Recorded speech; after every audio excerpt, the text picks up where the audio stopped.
প্রতিদিন রাত 12টার পরে আমার ফার্মেসিতে একজন মেয়ে কাস্টমার আসে। আজকেও তার বিপরীত হলো না। 12টা বাজার ঠিক 5 মিনিট আগেই মেয়েটা আসলো, এসে কিছু ওষুধ নিল। আমি তাকে জিজ্ঞেস করলাম, আপু আপনি একজন মেয়ে হয়ে এত রাতে কেন আসেন ওষুধ কিনতে? বাসায় কি কোনো পুরুষ মানুষ নেই ওষুধ কিনে নেওয়ার জন্য? মেয়েটা তখন বলল, আসলে ভাইয়া আমি একটা দোকানে টেইলারিং এর কাজ করি, যেটা এখান থেকে প্রায় 5 কিলোমিটার দূরে, তাই আসতে আসতে একটু দেরি হয়ে যায়। আর বাসায় আমি ছাড়া আর কেউ নেই ওষুধ কেনার মতো। আমার আম্মু আছে, সে অসুস্থ, আর আমি ওষুধগুলো তার জন্যই নেই। আমি তখন বললাম, ও আচ্ছা, তাহলে সব ওষুধ একবার কিনে নিলেই তো পারেন, তাহলে আপনার সুবিধা হবে আর কি। তখন মেয়েটা বলল, মাস শেষে যেই বেতন পাই সেটা আমার ঘর ভাড়া আর খাবার খরচে শেষ হয়ে যায়। প্রতিদিন যাওয়া আসা আর নাস্তা করার জন্য আমাকে যেই খরচ দেয় সেটা বাঁচিয়ে আমি আমার জন্য ওষুধ কিনে নিয়ে যাই। মেয়েটার কথাগুলো শুনে বুকে এসে বিঁধলো।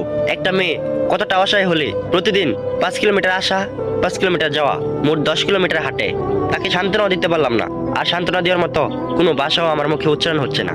এমনও কাস্টমার আসছে আমার দোকানে যাদের কোনো ওষুধের প্রয়োজনই নেই, তবুও শুধু শুধু কিনে নিয়ে যায় যদি পরে প্রয়োজন হয় সেজন্য। আমি তখন মেয়েটাকে বললাম, রাত অনেক হয়েছে, সাবধানে যাবেন, আর যদি কোনো ওষুধের প্রয়োজন হয় তাহলে আমার দোকান থেকে নিতে পারেন, টাকা ফেরত দিলেও চলবে।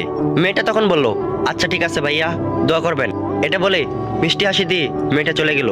আজ সকালে একটু দেরি করে দোকান খুললাম, শরীরটা বেশি ভালো না। দোকান খুলে মাত্র দোকানে বসতেই মেয়েটা এসে বলল, আপনার জন্য অনেকক্ষণ অপেক্ষা করতেছি ভাইয়া, এত দেরি করে কেউ দোকান খোলে?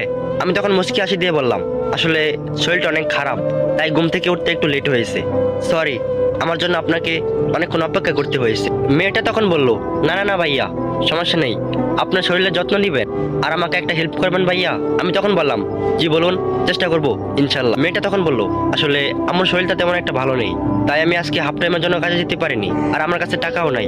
আপনি যদি এই ওষুধগুলো দিতেন, আমি 12টা পরে দোকানে গিয়ে রাতে ফিরে আপনার টাকাগুলো দিয়ে দিব। আমি তখন বললাম, আচ্ছা সমস্যা নেই, আপনার টাকা পরে দিলেও চলবে। কি ওষুধ দিব বলেন? মেয়েটা তখন বললো, এই যে প্রেসক্রিপশন, এখানে লেখা আছে। আমি তখন তাকে কিছু ওষুধ দিয়ে দিলাম।